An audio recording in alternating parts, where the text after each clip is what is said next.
In the north, they thought they knew all there was to know of war. Until the War of the Rift.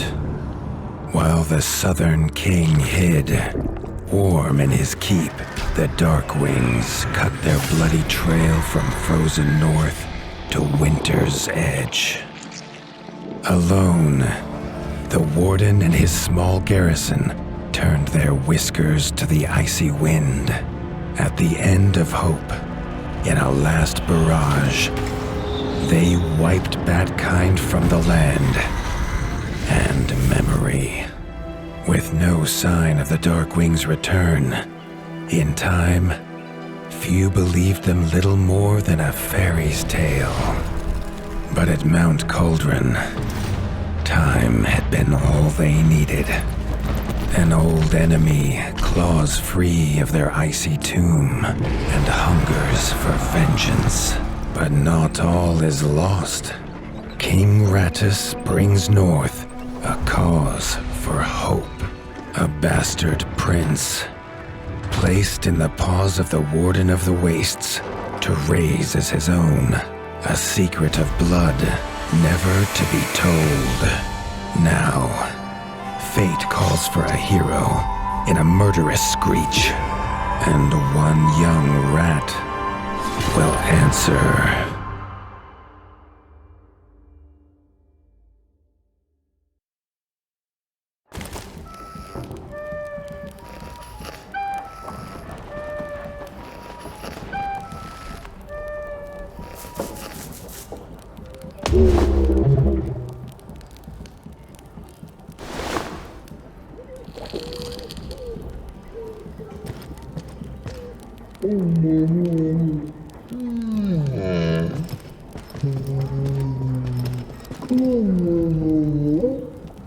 The stomp of his father's boots on the stair was how every morning began for Arlo. The booming shout to ready himself was louder still, but such was Lord Eivor's zeal at a new day. Dawn was breaking over winter's edge, and Arlo was yet to miss one.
The castle echoed with the horns of the returning hunters, bringing their night's bounty. Arlo's little heart quickened to hear it.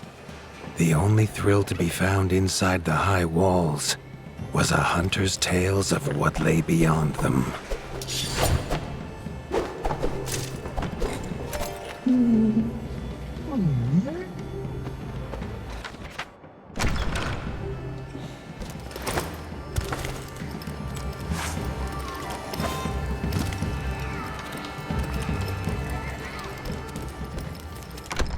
Arlo tells himself it's a good life here in Winter's Edge.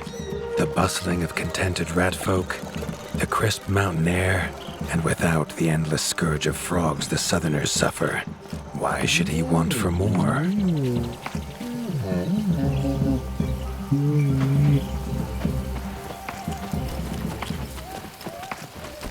Arlo has no memory of his mother, but Hilda's food was a true taste of maternal kindness. With the right ingredients, she would make meals nourishing to body and soul. Chief Mason Leaf was the rat Arlo most admired. As younger brother to Lord Eivor, his carefree uncle never faced the burden of being warden of the wastes. With walls this strong, his duties were light, leaving him plenty of time for his nephew.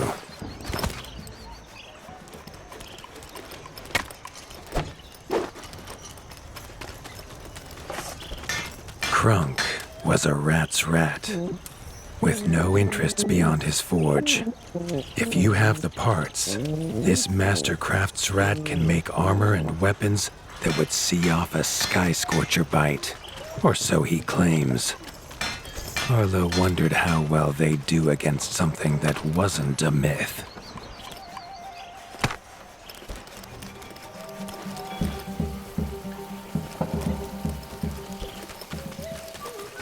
Tiki's shop was perhaps Arlo's favorite, as the shopkeeper had wares from far and wide. But getting him to part with his curiosities was never easy. There was no time for tales of the hunt today. Lord Eivor was already dividing what was an excellent haul, happy to see his people provided for. Arlo longed only to join the hunt, to see the ratdom or even the lands beyond. His father called it a fool's wish. Arlo's destiny was unshakable, much like the keep that would become his by birthright.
hunters had brought unwelcome news. A family of the reviled creatures ratfolk called backstabbers had moved into the wastes. Eivor told his son to fetch his weapons.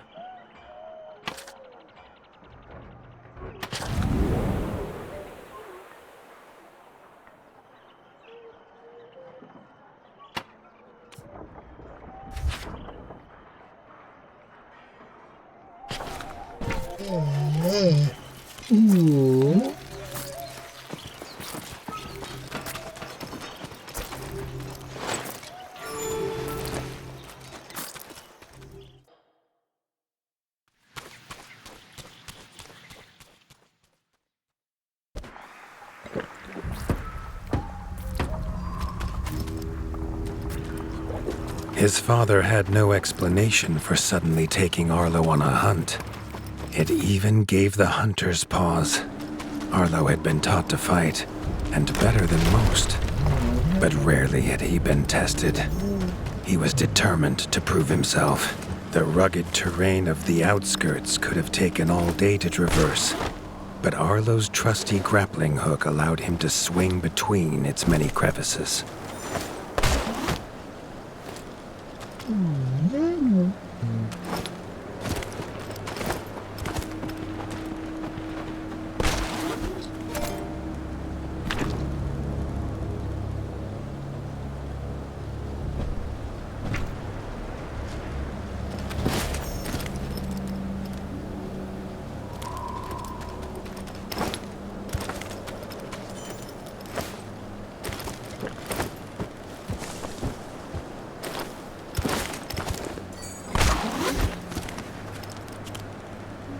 Arlo liked the feel of a sharp axe cutting through the vines. The wilds were part of his home, and nothing in them would frighten him.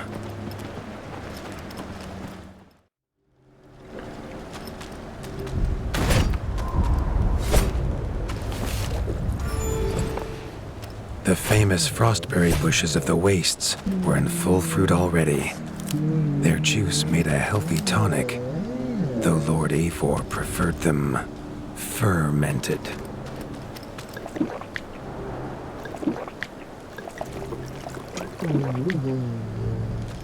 His father was a sturdy rat, built for strength, not speed. So Arlo found it curious that he challenge him to a race. The prospect of the hunt had filled Lord Eivor with a vigor that his son had not seen in years. Or at least since breakfast.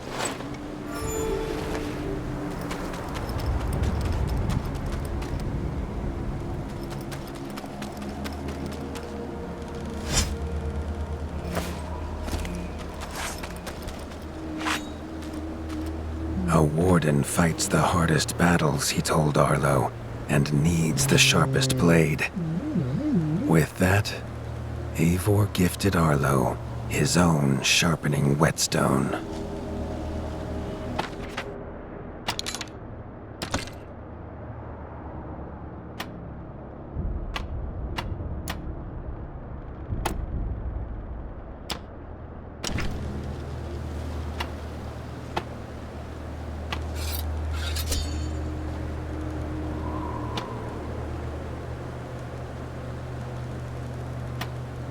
Whether these beasts were named for their spines or for some past unforgivable deed, no rat knew.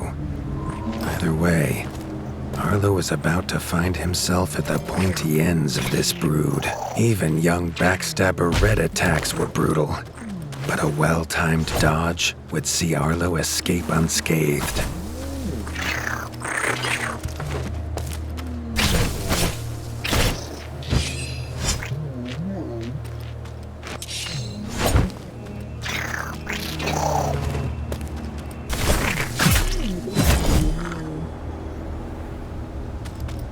This backstabber lived up to its name with its deadly white attack, but Arlo's shield could block the deadly spikes.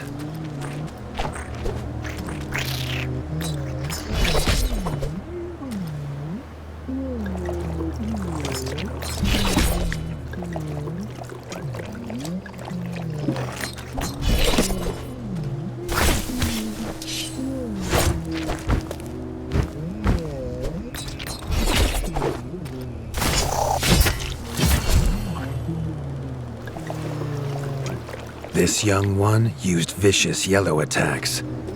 Arlo had to time his parries perfectly.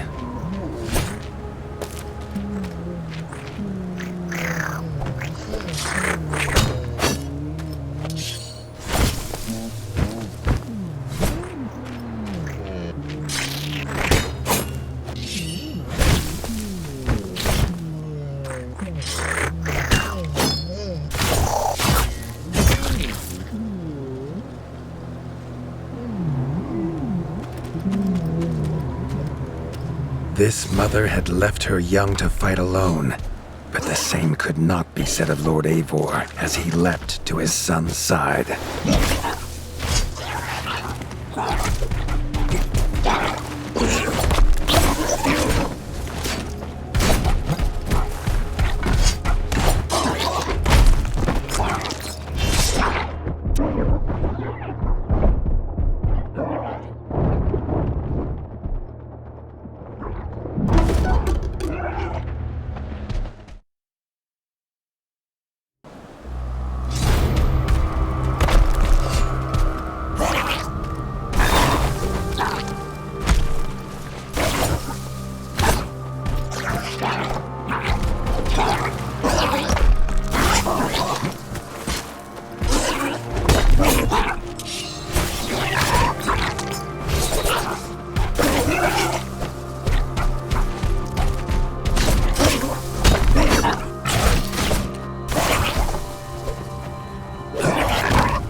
It was Lord Eivor's mighty blade that took her head, but the fight was won together.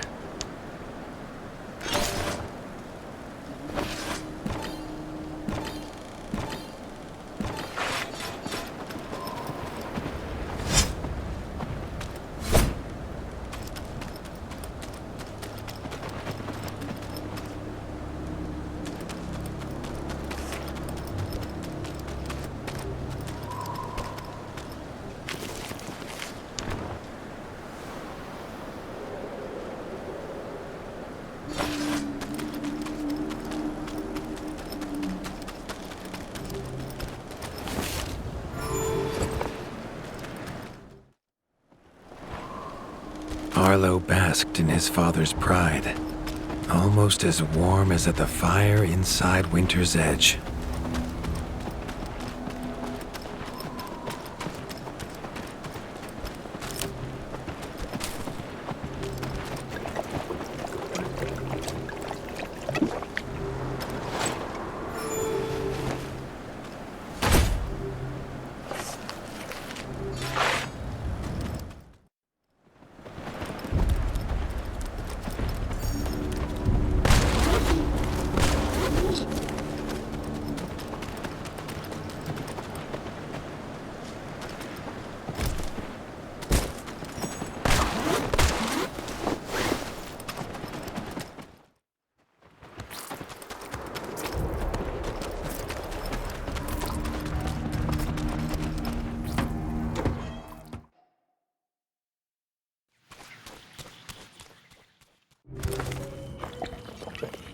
Triumphant and keen to tell the tale of his son's victories, Lord Eivor set to a night of drinking with the elders.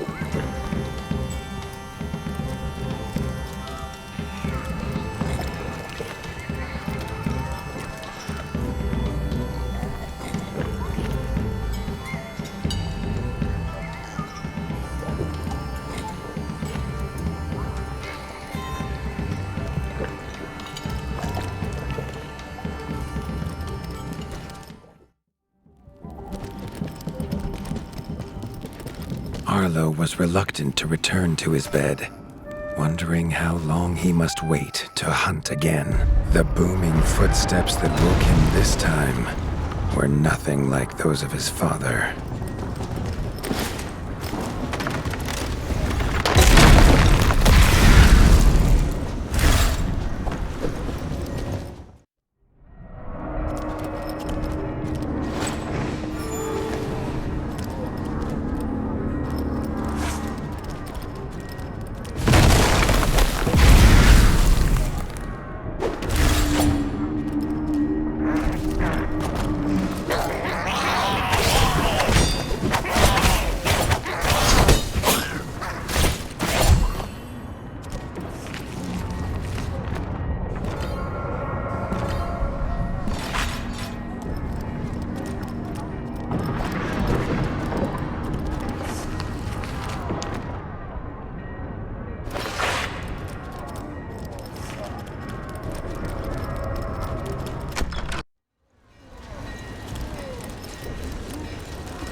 found his father.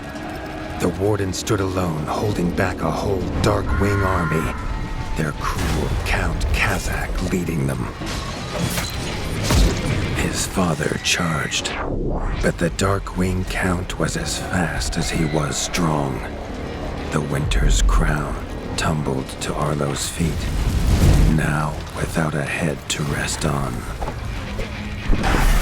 There was no time to grieve his father, as from above the Count revealed his greatest weapon, a sky scorcher. Not a fairy's tale, but an undead beast whose very breath could level kingdoms. And its eye was trained on Arlo. All that came next was a fog of bloodlust, snapping jaws, and the beating of leathery wings. But there could be no victory. Arlo awoke, groggy and warm to his father's shouts. Only he wasn't in bed. The warmth was from the fire that had engulfed Winter's Edge, and the shouts were his uncle's.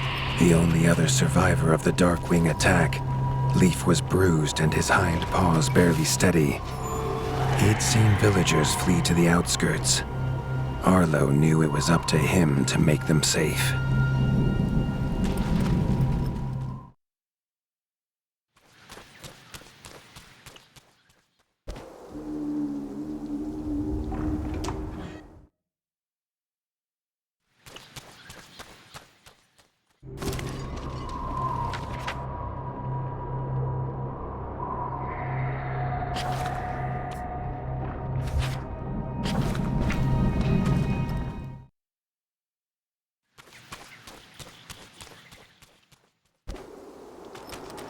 He'd know these anywhere. Krunk's smithy hammer and Hilda's chef's knife. Arlo wondered why they would leave them here.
With the attack at Winter's Edge, no hunters had come to check their traps.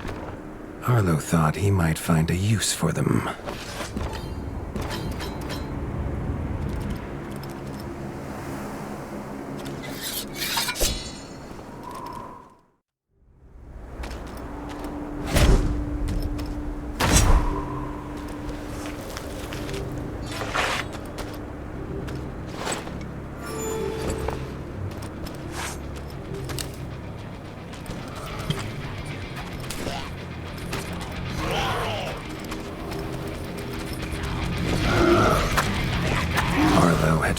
of the reason his friends had fled.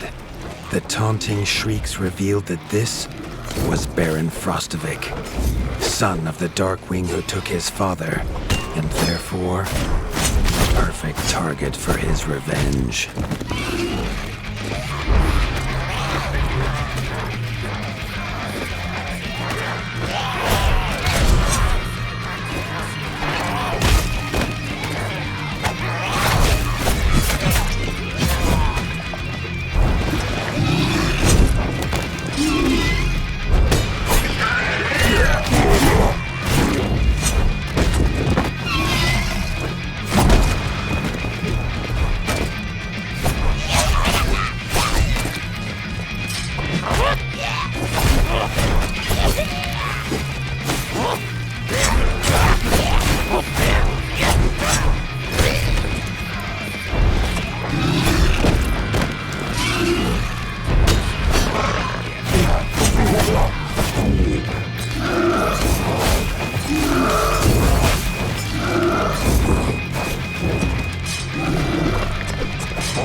His foe was beaten, But seeing what had been inflicted on Hilda and Krunk, Arlo's need for vengeance was only growing.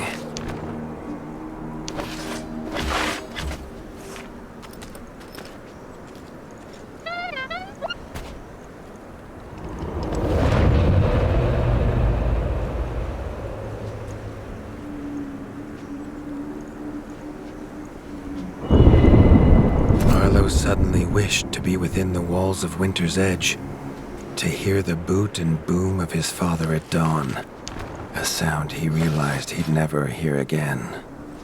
He needed to return to whatever was left and make his plan.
Spent from his journey, Arlo fell into his father's chair, the one thing still standing in the ashy ruin. It was his chair now, along with the title of Warden of the Wastes. Arlo's shoulders slumped at the weight of it, but only for a moment. The Dark Wings had nearly scorched the ratdom to ash before, and now it was for him to stop them. He was going to rebuild Winter's Edge, a beacon of hope from which to drive back the shadow.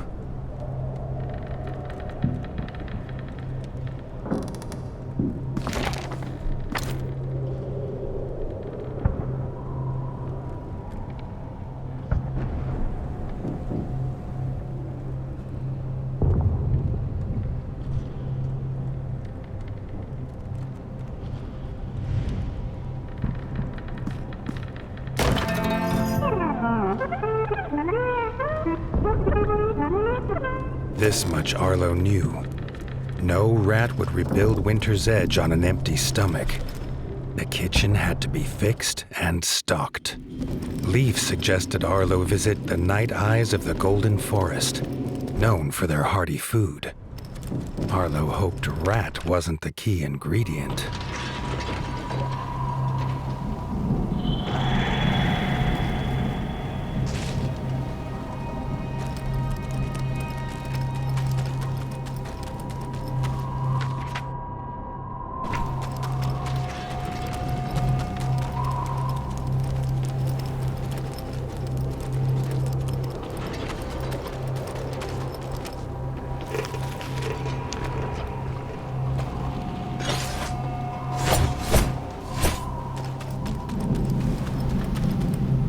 The smoke had attracted help in the unlikely form of a pirate.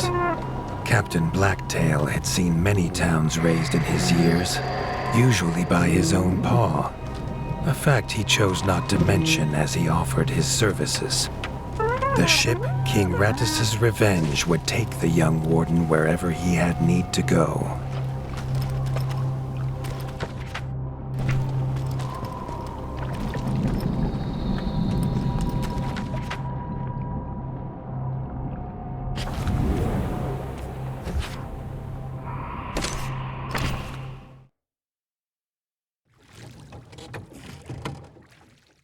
The autumnal gold canopy glimmered in the sunlight, held high by the silver boughs.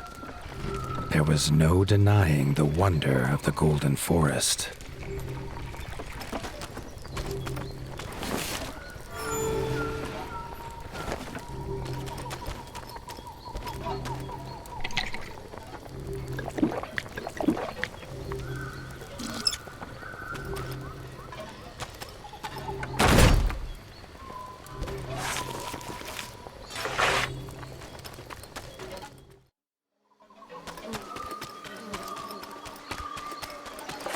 The peace Arlo found beneath the leaves was not to last. A shrill cry cut through the calm, a call for help. The hoots came from inside the bug farm, along with a stench of pond scum and villainy. A frog trap.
The peace Arlo found beneath the leaves was not to last.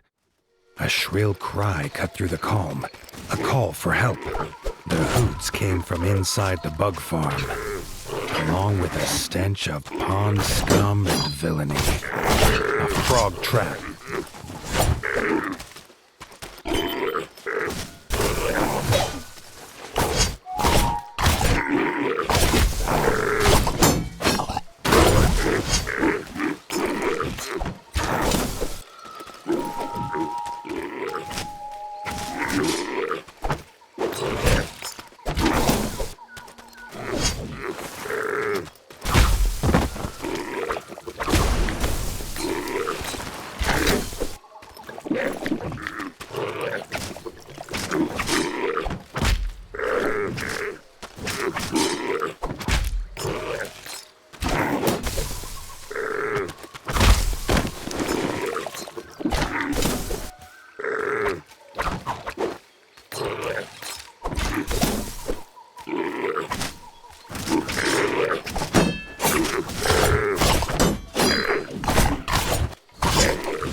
Grateful for her rescue, Erica the Ranger offered to guide Arlo to the hidden village of Nestminster.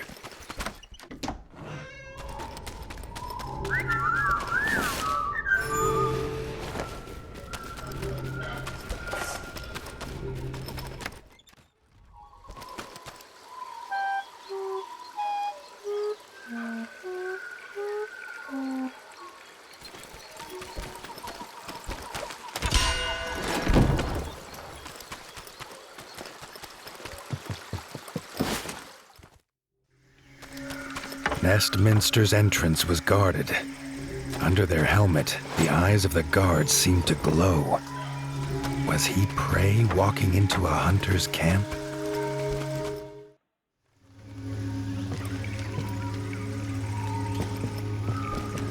Arlo could not help but gasp at the sight. He had never seen a place so ornately crafted. It was nothing like the cold stone of home.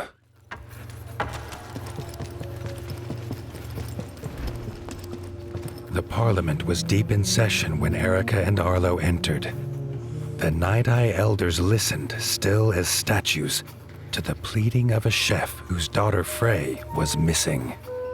Erica threw herself forward, proclaiming she would rescue the chef's daughter and needed no help.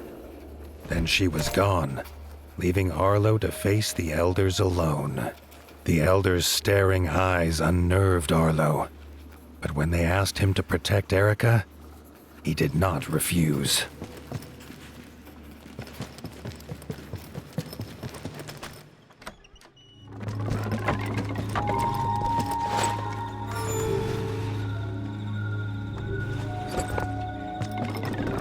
Frey's father told them she wanted fish for a new soup recipe.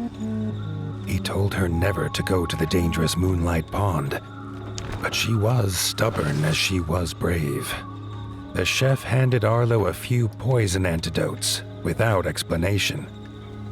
Arlo wondered what could go in soup that would have him so scared.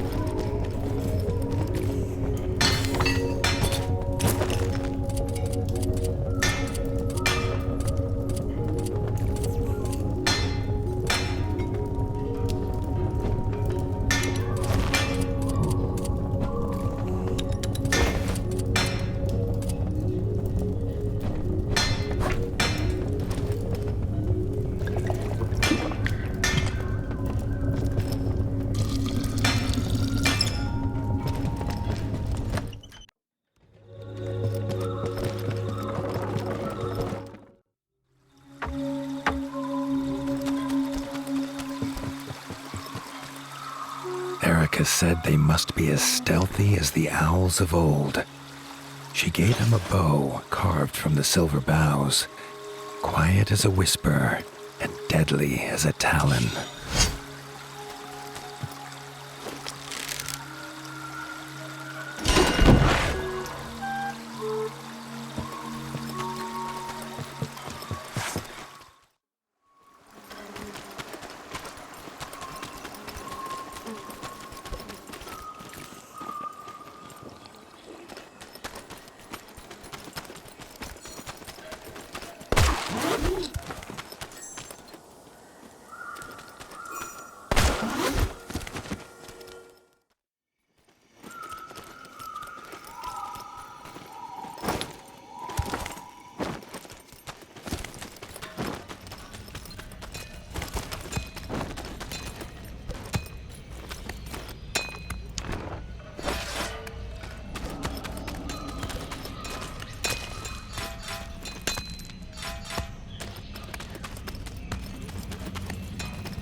A white feather.